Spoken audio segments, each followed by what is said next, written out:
I Another issue I would like to talk to you about is about our belief that Mary is ever virgin. There are many Protestant churches and Catholic churches that question that, because in the Bible it says Mary, the mother of James and Joseph, and and there's also a mention about other siblings like that. But according to historians, because years ago there was also a census, like now there's a census and it tells their addresses and all this and that, and how many children and this and that.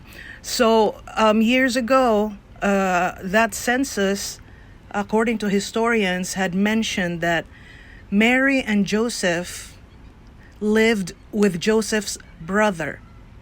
And Joseph's brother, I forgot the name already, but Joseph's brother had a wife, and her name was also Mary, because Mary was a popular name at that time. And she was the one who had a lot of children.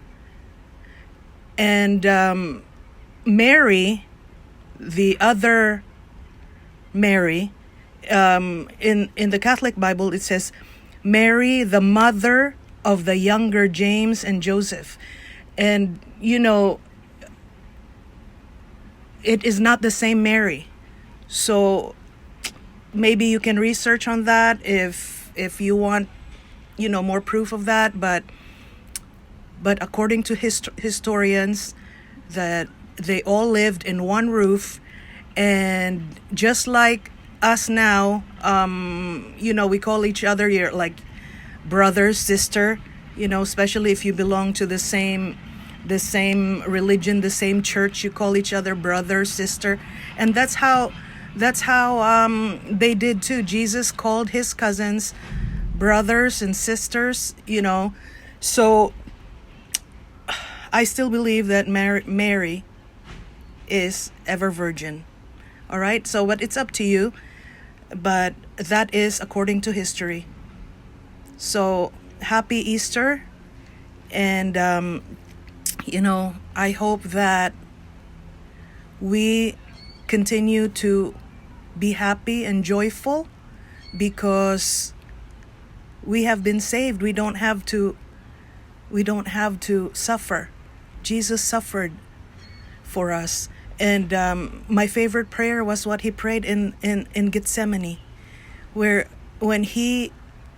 because he had no sin in the Garden of Gethsemane. That's when he felt sin. That's when he felt the sin of the world on his shoulders, and it was so heavy that his tears turned into blood. And he prayed that Father, that if his Father can just take this cup away from him, but only if it is his will.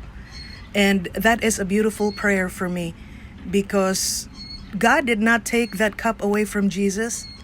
Jesus still suffered to fulfill the will of God. So my suffering is nothing compared to his suffering. So it makes me happy despite my pain and suffering.